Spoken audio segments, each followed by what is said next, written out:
देखो क्वेश्चन नहीं है बुक, बढ़िया है। क्वेश्चन में 14 नंबर क्वेश्चन को देखो। 1 जुलाई 2021 को है क्या चीज, क्वेश्चन सेंड करूँ?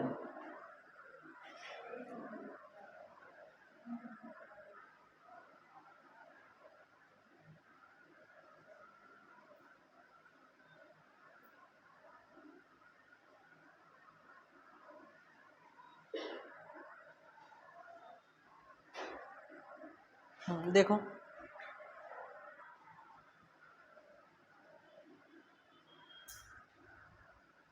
चौदह नंबर क्वेश्चन में क्या बोला गया है। 1 जुलाई 2021 को संजय ने 20,000 रुपये नगद और 10,000 रुपये का माल एवं 5,000 रुपये के फर्नीचर से व्यापार प्रारंभ किया। फिर जुलाई माह में अन्य लेन देन निम्न प्रकार थे। सबसे पहला उसने क्या क्या किया है,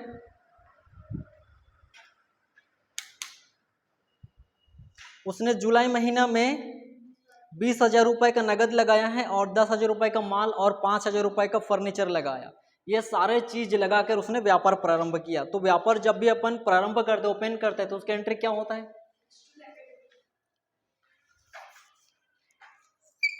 सबसे पहला हाँ रोकड़ खाता, विकलन, कैश अकाउंट डेबिट, और क्या क्या लगाए, जितने सारे चीज को वो लगाएगा सबको विकलन करना है। उसने नगद लगाया 20,000, 10,000 का क्या लगाया था, माल लगाया था, तो उसको अपन क्या बोलेंगे यहाँ पे, माल खाता विकलन, गुड्स अकाउंट डेबिट होगा यहाँ पे। और क्या लगाया है, 5,000 रुपये का फर्नीचर, तो फर्नीचर खाता भी विकलन हो जाएगा, फर्नीचर अकाउंट डेबिट हो जाएगा यहाँ पे भी। फर्नीचर खाता विकलन, उसके बाद टोटल क्या हो जाएगा, पूंजी खाता से टू कैपिटल अकाउंट। कितना कितना राशि है इसका, नगद लगाया था 20,000 का, माल लगाया था उसने 10,000 का, फर्नीचर 5,000 का, टोटल 35,000 है क्या, टोटल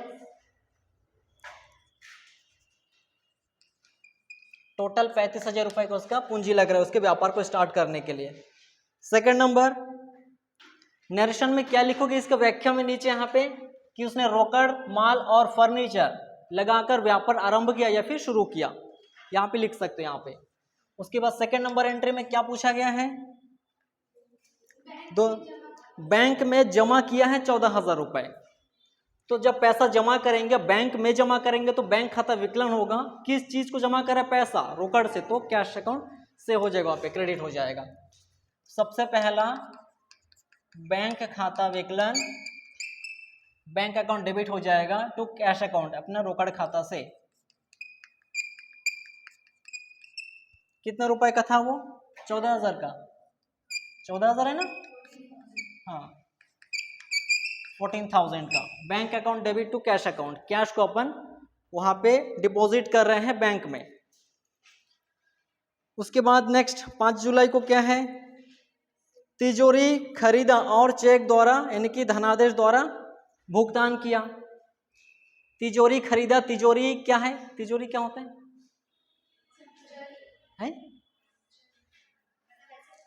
हाँ एसेट्स है।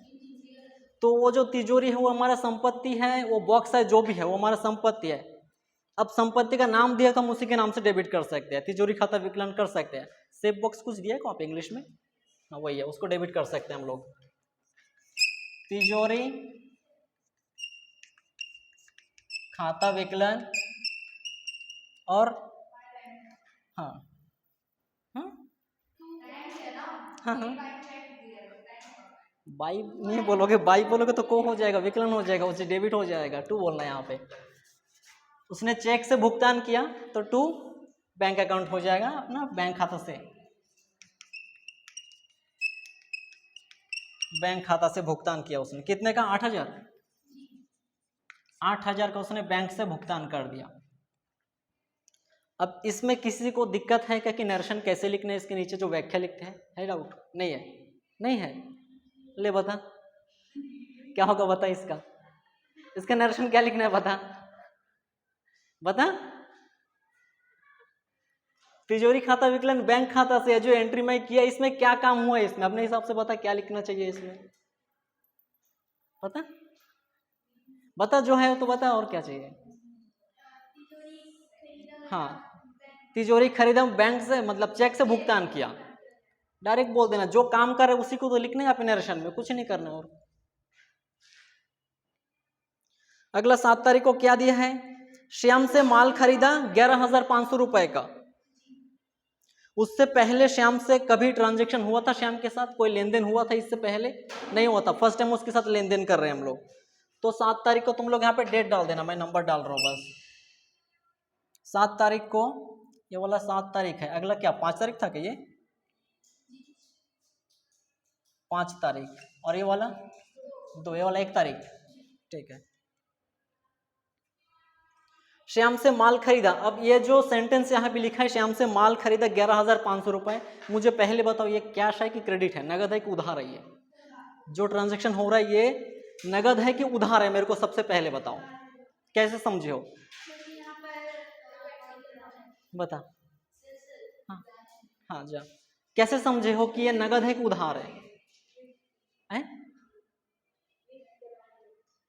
व्यक्ति का नाम है, ठीक है, नहीं समझे है, फर्स्ट में आए भी नहीं थी इस कारण से। श्याम का नाम है यहाँ पे, इस कारण से वो क्रेडिट हो गया, ऊपर से यहाँ पे कैश नाम का कोई वर्ड नहीं है, नगद कोई शब्द नहीं है, ऊपर से किसी पर्सन का नाम है, तो वो उधार हो गया एंट्री, वो ट्रांजैक्शन उधार हो गया। उधार का एंट्री क्या होगा, किससे खरीद रहे हैं, श्याम से, तो खरीद रहे हैं तो क्रय खाता विकलन करना पड़ेगा, परचेज अकाउंट डेबिट यहाँ पे करना पड़ेगा, क्रय खाता विकलन। अब यहाँ पे अगर बोलता कि वो फर्नीचर खरीदा, मशीन खरीदा, भूमि खरीदा, भवन खरीदा, किसी भी संपत्ति का नाम बोलता कि वो संपत्ति वो खरीद रहा है, तो उस संपत्ति को यहाँ पे विकलन करता हूँ संपत्ति के नाम से। कोई भी एसेट्स अगर वो परचेस करेगा, उस एसेट्स का नाम अगर दिया है क्वेश्चन में, तो एसेट्स को डेबिट करना है यहाँ पे, अगर उसका नाम नहीं दिया तो परचेस अकाउंट डेबिट सीधा, अगर उसका नाम नहीं तो क्रय खाता विकलन, और उसका नाम दिया है कि ये फर्नीचर है, भूमि है, भवन है, जो भी संपत्ति है उसका नाम से आप विकलन कर देना है, नहीं है तो क्रय खाता विकलन, खरीद रहे हैं। और किससे खरीद रहे हैं यहाँ पे, श्याम से। अब यहाँ पे अगर नॉर्मली बोलता कि खरीदा है करके तो नगद होता, श्याम का नाम आ गया बीच में तो उधार हो गया, और उधार हो गया मतलब हम पैसा उसको दिए ही नहीं है, तो यहाँ पे श्याम के खाता से, श्याम से खरीद रहे हैं, कितने का, 11,500 का। अगला तारीख क्या है इसमें, नरेश को उधार माल बेचा। अब यहाँ पे नरेश नाम भी शामिल है उसमें, सेंटेंस के अंदर नरेश का नाम भी शामिल है, किसी पर्सन का नाम है, और उसमें उधार, क्रेडिट वर्ड खुद बोल भी दिया है वहां पे, ऐसे भी उधार है वैसे भी उधार है, दोनों तरीके से बोल दिया उधार ही है करके। वो जो ट्रांजैक्शन हुआ है यहाँ पे नरेश के साथ उधार है वो, अगर उसका नाम नहीं दिया रहता फिर भी उधार होता, क्योंकि उधार शब्द बोल दिया, अगर उधार शब्द नहीं दिया रहता उसका नाम दिया तो भी उधार हो जाता, और दोनों ही दिए वहां पे, वो टोटल मिला के उधार ही है, वो क्रेडिट है ये सेंटेंस। अब उधार में माल बेचेंगे तो पैसा मिलेगा क्या, नहीं मिलेगा, पैसा नहीं देगा, वो खाली सामान खरीद के मतलब लेके चले जाएगा, हमको पैसा नहीं देगा वो, तो पैसा नहीं देगा, लेकिन फ्यूचर में कभी ना कभी हम उससे लेंगे, तो किससे लेंगे, जिसको बेच रहे उसी से लेंगे। किसको बेच रहे हैं हम, नरेश, और उसके नाम के साथ को लगा है, तो वैसे भी विकलन ही करना है नियम के अनुसार। तो नरेश का, नरेंद्र की नरेश है, नरेश, नरेन है ना, नरेन, नरेन का खाता विकलन और विक्रय खाते से, कितने लोग इंग्लिश मीडियम वाले, 2, 1 है, दोनों जन इंग्लिश है ना, ठीक है। अब यहाँ पे क्या है, नरेश को उधार माल बेचा, उसको जो गुड्स का सोल्ड किया है, सेल किया है, वो कैश है, मतलब सॉरी क्रेडिट है वो।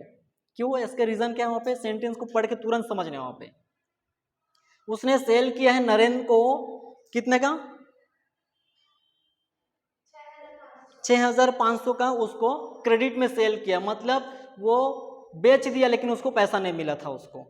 तो इसमें अपने को समझने कैसे, एक तो उसका नाम शामिल है नरेन का, सेंटेंस में पढ़ के तुरंत समझ जाएंगे कि नरेन का नाम है मतलब एक क्रेडिट है, ऊपर से क्रेडिट सेल किया है वो खुद बोल भी दिए यहाँ पे, मतलब दोनों तरीके से हम देखेंगे तो क्रेडिट है वो सेंटेंस, वो ट्रांजेक्शन अपना क्रेडिट हुआ है उसके साथ।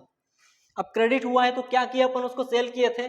किसको सेल किए थे? नरेन को। तो Naren account debit, Naren account debit होगा यहाँ पे, और टू क्या होगा? Sales account. और यहाँ पे नीचे तुम लोग नरेशन लिख देना कि क्या काम क्यों नरेन को उधार माल बेचे, यहाँ पे क्रेडिट सेल किया, उसको सोल्ड किया। 6500 का है क्या? 6500 का। अगला क्या है? कैश सेल्स, नगद विक्रय किया उसने।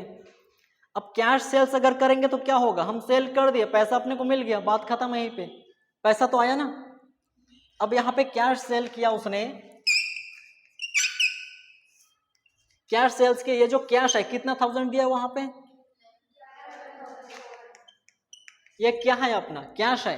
कैश अपना क्या है? एक मटेरियल होता है, नोट या सिक्का जो भी है। अब मटेरियल मतलब कौन सा अकाउंट है? Real account. रियल अकाउंट का रूल क्या है? वास्तविक खाते का नियम क्या है? कोई भी मटेरियल अपने बिजनेस में आया तो उसको डेबिट करना है, और कोई भी मटेरियल अपने बिजनेस से चला गया तो उसको क्रेडिट करना है। अब यहाँ पे क्या है? अपन उसको कैश में सेल कर रहे थे, नगद में बेच रहे थे उसको, माल उसको दे दिया, लेके चला गया, पैसा भी तो आया अपने पास। तो पैसा तो हमारा वस्तु है, पैसा तो अपने क्या है? वो मटेरियल है। मटेरियल कितना का? 11,400 का मटेरियल अपने पास आ रहा है, नोट।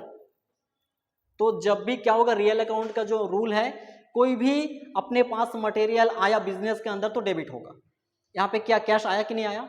आया है। तो यहाँ पे कैश अकाउंट डेबिट, रोकड़ खाता विकलन करना है यहाँ पे।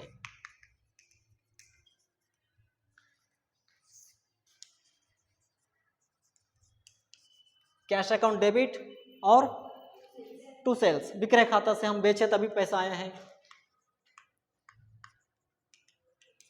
विक्रय खाता से कितने का? 11,400 का, 11,400 का। टू सेल्स अकाउंट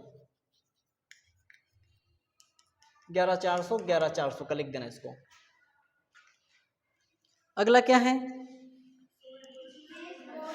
सुरेश को 10% व्यापारिक कटौती पर अंकित मूल्य का माल बेचा। कितने का माल था वो? 7,000 का।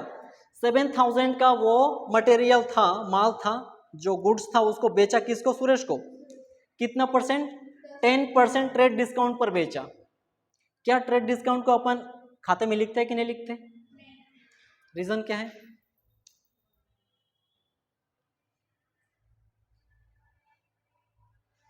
सात हजार का 10% काटो, 7,000 का 10%, 700, 700 माइनस करो उसके साथ। 7,000 का उसका गुड्स था, उसका 10% ट्रेड डिस्काउंट काटेंगे व्यापारिक बट्टा, तो बचेगा 700। अब 7,000 में से 700 को माइनस करना, कितना बचेगा? 6,300 बचेगा। ये अपना रियल अमाउंट है, अपना नेट अमाउंट, इसको पे करना ही पड़ेगा, कोई रास्ता नहीं है। अब इसको अपन एक साथ कैश पेमेंट उसको कर दिए तो खुश होकर मेरे को और डिस्काउंट दे सकता है वो। 6,300 को मैं डायरेक्ट कैश पेमेंट उसको कर दिया तो हो सकता है खुश होकर वो 300 मेरे को रिटर्न कर दे। तो 300 अगर अपने को रिटर्न कर देता है तो वो अपना वो क्या होगा? कैश डिस्काउंट हो जाएगा। लेकिन यहाँ पे ऐसा क्वेश्चन में कुछ नहीं हो रहा है, सिर्फ व्यापारिक बट्टा हो रहा है, सिर्फ ट्रेड डिस्काउंट हो रहा है। तो ट्रेड डिस्काउंट काटने के बाद कितना बचा है? 6,300 का 6,300 का बचा है, यही नेट अमाउंट उसको पे करना ही पड़ेगा, कोई रास्ता नहीं है। एंट्री क्या होगा इसका? सुरेश को अपन सेल्स कर रहे हैं और ट्रेड डिस्काउंट दिया है, व्यापारिक बट्टा दिया है। क्या इसमें कैश वर्ड कुछ है क्या अंदर? नहीं है। और उसके बाद सबसे शुरू में सुरेश का नाम दिया है, उसके साथ को लगा है, बाई सुरेश वहां पे बोला होगा। तो इसका मतलब क्या है? सेंटेंस क्रेडिट है। यह पूरा ये जो ट्रांजैक्शन हुआ है सुरेश के साथ क्रेडिट है, कैश वर्ड नहीं है। दूसरा यहाँ पे सुरेश का नाम है, साथ में बाई लगा है, को लगा है, इसका मतलब वो क्रेडिट है, उधार है। ये उधार है तो एंट्री क्या होगा? सुरेश अकाउंट डेबिट होगा टू सेल्स अकाउंट, यानी कि सुरेश का खाता विकलन हो जाएगा क्योंकि उसके नाम के साथ को लगा है।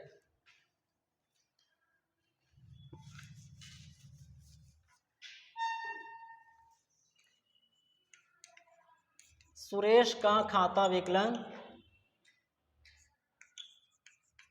और विक्रय खाता से। हिंदी मीडियम को थोड़ा समझ आ रहा है इसका हैंड राइटिंग का? नहीं आ रहा है। कितने का बचा था उसका? 6,300 का। तुम लोग लिखने इसका Suresh account debit to sales account 6300 हो जाएगा। अगला, सुरेश ने अंकित मूल्य का माल लौटाया 700 का। हम लोग उसको 7000 का माल बेच रहे थे, अब उसको 700 का माल पसंद नहीं है तो रिटर्न कर दिया। हम लोग करते हैं ना कभी भी, मतलब ऑनलाइन कुछ भी मांगा था, पसंद नहीं है सीधा रिटर्न। हो सकता है 1-2 दिन घिस के यूज़ किया फिर रिटर्न कर दिया उसको हो सकता है कुछ भी ऐसा। तो उसको भी अपन 7000 का माल बेचे थे, पसंद नहीं आया, 700 को वापस कर दिया वो। तो जब अपन वापस करेंगे तो भी ट्रेड डिस्काउंट कटेगा। हम उसको सेल कर रहे थे ना, यहाँ पे क्रेडिट में सेल किए थे 10% ट्रेड डिस्काउंट पर, व्यापारिक बट्टे पर उसको अपन उधार बेच रहे थे। जब अपन रिटर्न करेंगे, वो रिटर्न हमको दिया तो ट्रेड डिस्काउंट काट के रिटर्न करेगा वो हमको। तो उसने कितने का 700 का 10% कितना हो जाएगा 70 रुपीज। 700 में से क्या चीज, यही तो समझना है। यहाँ पे साइलेंट है क्वेश्चन, कभी नहीं बोलेगा जिंदगी में, नहीं बोलेगा वैसा वो। ये नियम है यहाँ पे कि ट्रेड डिस्काउंट पर अपन माल बेच रहे हैं, खरीद रहे हैं। कोई अगर माल लौटाया, हम उसको लौटाए हैं। अगर हम किसी से खरीद रहे तो हम लौटाएंगे, या हम किसी को बेचे हैं तो वो हमको लौटाएगा। यहाँ पे हम सुरेश को माल बेच रहे थे, अब सुरेश को पसंद नहीं है, वो हमको रिटर्न भेज रहा है वो 700 का। हम उसको व्यापारिक बट्टा काट के, ट्रेड डिस्काउंट काट के अपन उसको सेल कर रहे थे, तो वो जब अपने को रिटर्न करेगा वो भी ट्रेड डिस्काउंट काट के रिटर्न करेगा। तो 70 रुपीज माइनस करना है यहाँ पे 700 में से, कितना बचेगा 630 रुपीज। इतना अपने पास रिटर्न आएगा, पूरा 700 नहीं आएगा, उसमें से 10% ट्रेड डिस्काउंट का कटेगा। यहाँ पे एंट्री क्या होगा उसका,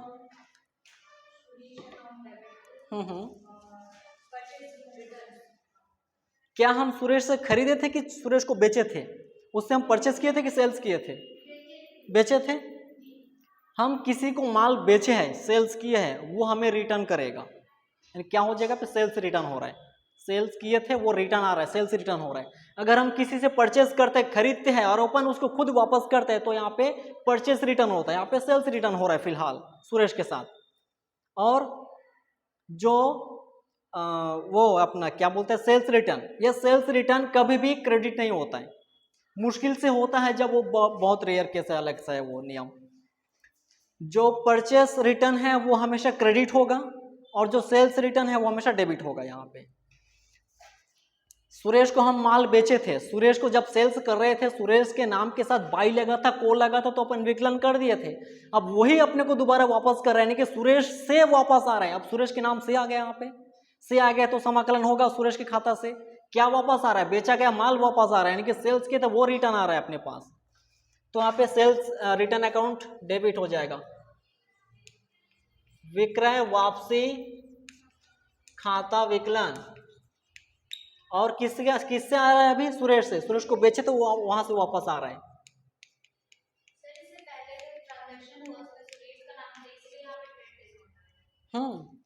हाँ, नहीं रहता तो नॉर्मली होता वो, नहीं 700 का बस होता वो, कोई कटता फिरता नहीं है। जब भी ऐसा होगा कि हम किसी व्यक्ति से पहले खरीद लिया, बेच लिए, अब 10 एंट्री बना लेने के बाद उसका नाम दोबारा फिर से आया, तो देखना पड़ेगा शुरू में कि हम उसके साथ क्या ट्रांजेक्शन हुआ था, सब मैच करके बनाना पड़ेगा। और एग्जाम में घुमाने के लिए वही करेगा वो। शुरू में बोल दिया रहेगा कि उस पर्सन से, उस व्यक्ति से माल को खरीदा था, बेचा था, व्यापारिक यानी कि ट्रेड डिस्काउंट, कैश डिस्काउंट, व्यापारिक बट्टे, नगद बट्टे पर खरीदा बेचा था। जो एंट्री हो गया था वो पहला दूसरा नंबर में एंट्री में हो गया था वो। अब बहुत सारे एंट्री हम बना लिए, फुकटबाजी का बनाने के बाद लास्ट में फिर उसी का नाम दिया कि उस व्यक्ति से हम जो खरीद या बेचे थे उससे रिटर्न आ रहा है, अपन रिटर्न कर रहे हैं, या ऐसा वैसा हो रहा है। बहुत समय बाद बोलेगा। अब लोग क्या होगा, अरे एंट्री आया नॉर्मली करके निकल जाएगा, लेकिन उसको ध्यान नहीं रखेगा कि उसके साथ एक बार हुआ था मसला, उसके साथ एक बार हो गया था, ये नहीं ध्यान रखेंगे यहाँ पे, लेकिन सबको ध्यान में रखना पड़ेगा। कितने का बचा था 630।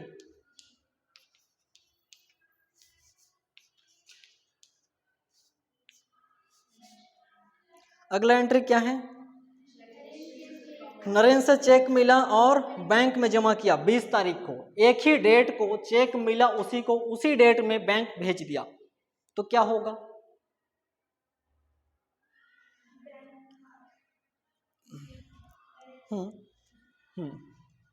जब चेक अपने को मिलता है, उस चेक को अगर हम अपने घर में एक दिन रख देते हैं, उसके बाद बैंक में जमा करता है तो बैंक खाता विकलन रोकड़ खाता से वाला एंट्री होगा, यानी कि bank account debit to cash account.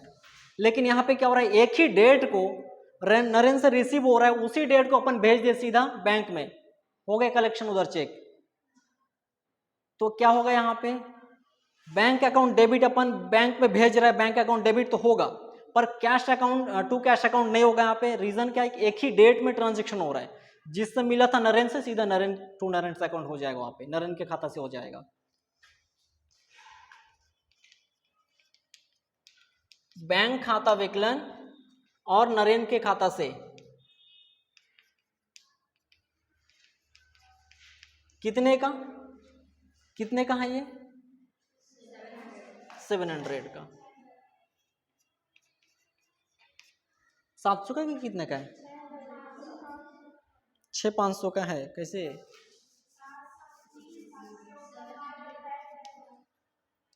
6500 का है। फिर पंखा खरीदा, पंखा अपना क्या है, फैन एसेट्स है कि नहीं है, संपत्ति है ना अपना पंखा, हमेशा रहेगा अपने साथ, स्थायी संपत्ति है वो। अब ऐसा मत बोलना कि वो तो घूमता है तो इधर उधर होता है तो वो अपने चल संपत्ति, ऐसा नहीं है, वो स्थायी संपत्ति मशीनरी है वो एक तरीके से।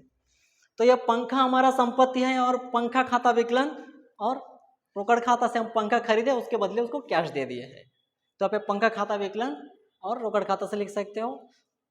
और हाँ, एंट्री कहाँ लिखो इसका,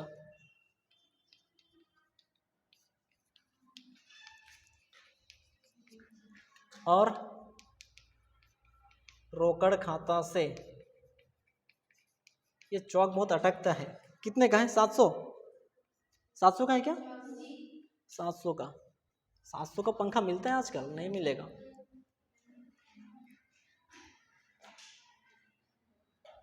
अगला एंट्री, दान में 101 रुपए नगद व 200 रुपए का माल दिया है।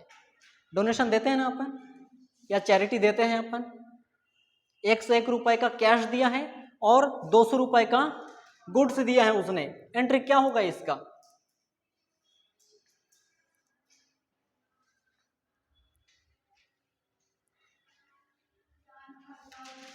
दान क्या है हमारा, सबसे पहला बताओ, ये जो डोनेशन है या जो चैरिटी है क्या है ये, एक्सपेंसेस तो है, ठीक है एक्सपेंसेस है, लेकिन वो जो अपना दान है या डोनेशन चैरिटी जो भी है वो कौन सा अकाउंट है, हाँ ठीक है, कैसे समझिए, किसी पर्सन का नाम नहीं होता डोनेशन, कोई मटेरियल भी नहीं है हमारा डोनेशन, अपन किसी को दे रहे हैं तो अपने क्या हो रहा है, एक्सपेंसेस हो रहा है, वो एक्सपेंडिचर है वो।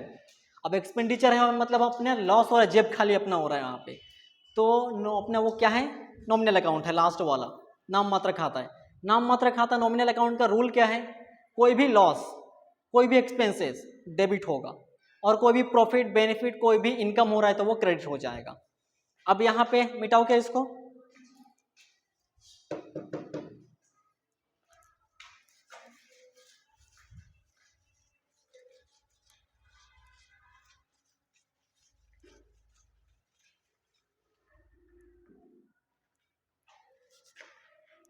दान खाता विकलन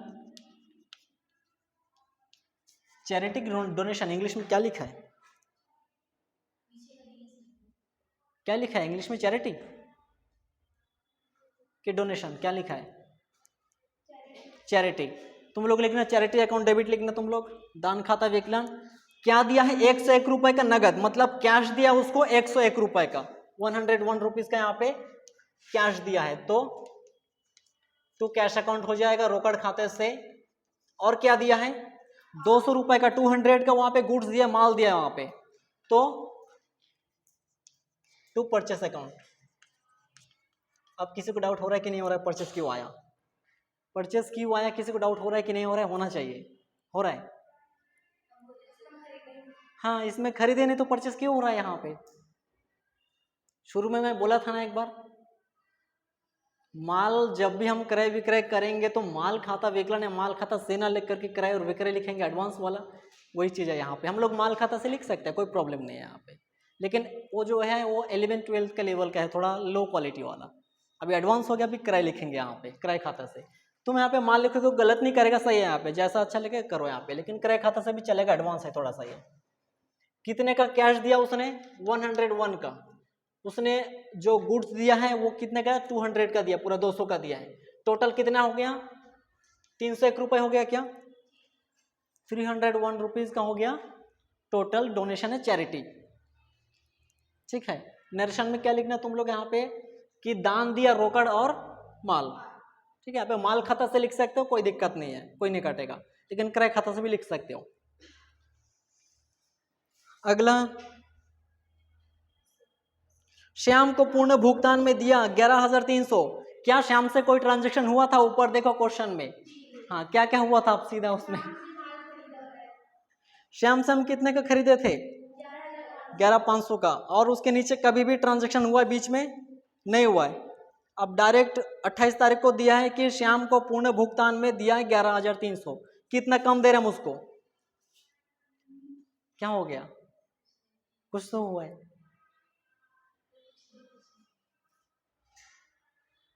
11,500 का, 11,500 का अपन उससे परचेस किए थे क्या?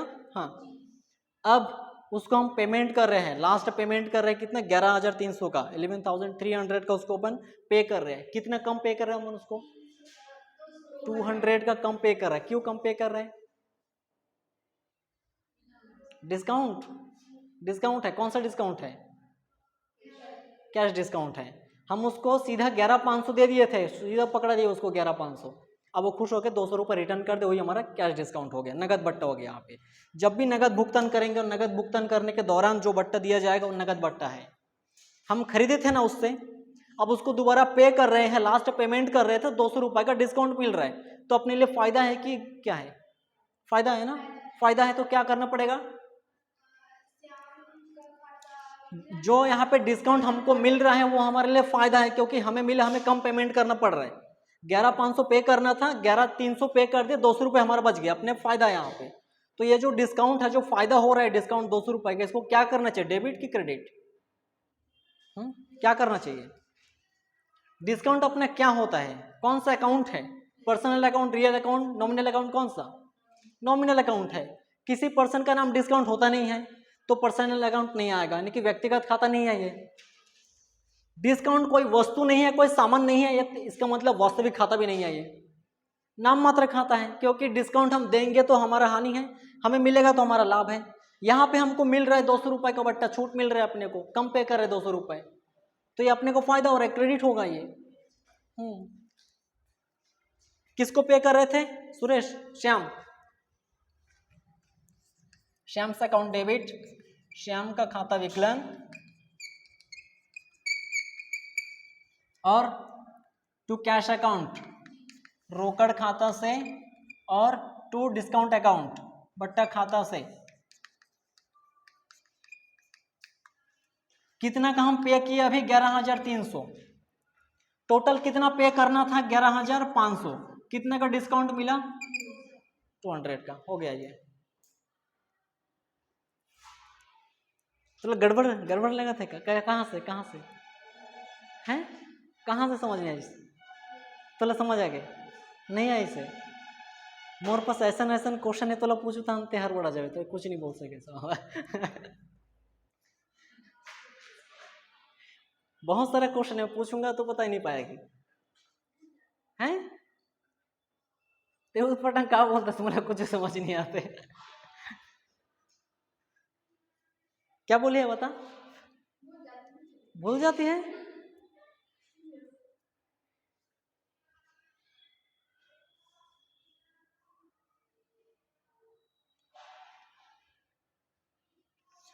उनतीस तारीख को दिया है कि सुरेश की ओर से गणेश से प्राप्त किए 2,000 रुपए। वो पैसा हमें किससे लेना था? सुरेश से। पर पैसा कौन दिया? गणेश। अब जो दिया वो तो दिया अपने को, तो गणेश से मिला ना फिलहाल, सुरेश से लेना था, लेकिन सुरेश नहीं दिया। सुरेश बोल दिया तुम गणेश से ले लेना। अब मैं गणेश के पास, गणेश का मतलब सुरेश जो पैसा देने वाला था कौन दिया? गणेश दिया मुझे रियल में मिला कि गणेश से मिला, तो मैं टू गणेश से अकाउंट करूंगा यहाँ पे। गणेश से मिला तो गणेश ही होगा, सुरेश अपने कोई काम का नहीं है वो अभी। जिससे हो रहा है ट्रांजेक्शन उसी का नाम लिखने यहाँ पे। 125 में लास्ट में है तो क्वेश्चन का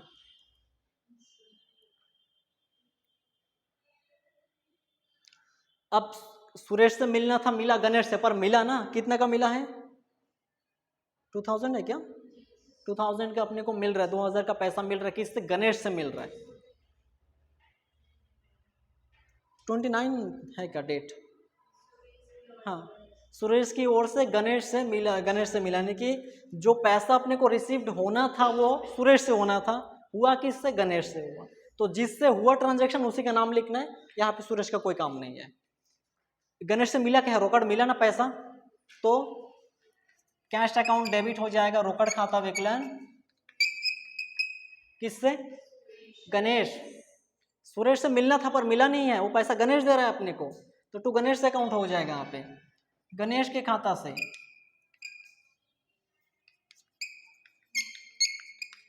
कितने का? 2000 का आ जाएगा गणेश से। अगला क्या है? शंकर को मूल्य के माल के लिए आदेश दिया 4000 का, 4000 का अपने को खरीदना या बेचना था, उसके लिए ऑर्डर दे दिया। जब भी हम लोग ऑर्डर देते हैं उसका एंटर नहीं होता है, रीजन क्या है? किसी को पता है कुछ इसके बारे में? क्योंकि अपना रियल जो ट्रांजैक्शन हुआ नहीं अभी तक। ट्रांजैक्शन होगा चाहे क्रेडिट हो या कैश हो, नगद या उधार, कोई ना कोई ट्रांजैक्शन अपन दोनों के बीच में होना चाहिए। जो सेलर और जो परचेस जो भी होता है यहाँ पे, क्रेता और विक्रेता दोनों के बीच में ट्रांजैक्शन होना चाहिए, खरीदी बिक्री होना चाहिए, चाहे उधार हो या नगद हो, कुछ ना कुछ होना ही पड़ेगा, तभी उसको हम लेखा कर सकते हैं। या ऑर्डर पास हुआ है अभी तक, ये ना कोई किसी को बेचा, ना कोई किसी से खरीदा, कुछ नहीं हुआ है, ना परचेस ना सेल यहाँ पे, इसलिए कैंसिल हो जाएगा एंट्री, इसको लिखना ही नहीं है, काट दो उसको। ऑर्डर वाला एंट्री कभी मत लिखना, क्योंकि कोई ट्रांजैक्शन अभी तक हुआ नहीं है, ट्रांजैक्शन होगा तो हम लिखेंगे उसको। मजदूरी दी, वेजेस पे किया उसने, कितने का? 400 का वेजेस पे किया। अब वेजेस क्या है, कौन सा अकाउंट है? नॉमिनल अकाउंट है, किसी पर्सन का नाम भी नहीं है, मटेरियल भी नहीं है, नॉमिनल अकाउंट है। उसका रूल क्या है? लॉसेस सब विकलन होगा, प्रॉफिट सब क्रेडिट होगा।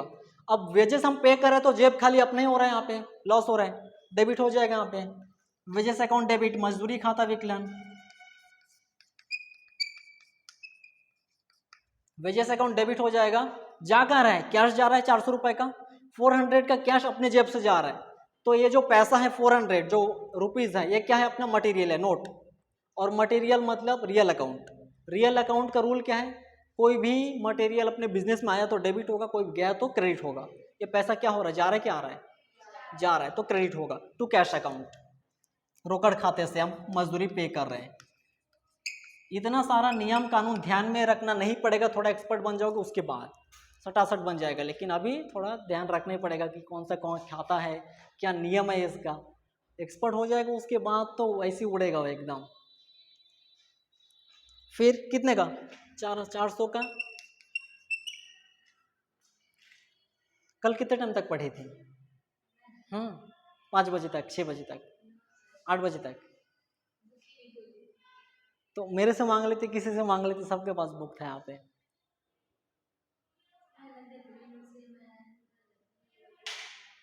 नहीं दिए थे कल? नहीं मांगी थी, एक भी क्वेश्चन नहीं बनाई है। अगला 31 तारीख को देखो, अगला नेक्स्ट वाला, चेक द्वारा किराए का भुगतान किया, रेंट पे किया उसने चेक से, चेक से उसने रेंट पे किया। अब ये जो रेंट है कौन सा अकाउंट है? नॉमिनल अकाउंट है, नाम मात्र खाता है।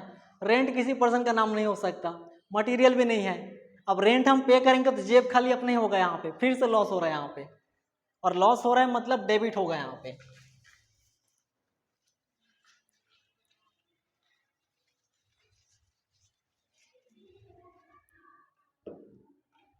रेंट अकाउंट डेबिट हो जाएगा, किराया खाता विकलन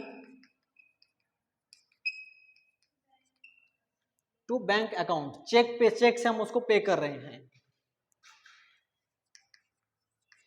बैंक खाता से टू बैंक अकाउंट लिखना। कितने का है ये? 1000 का।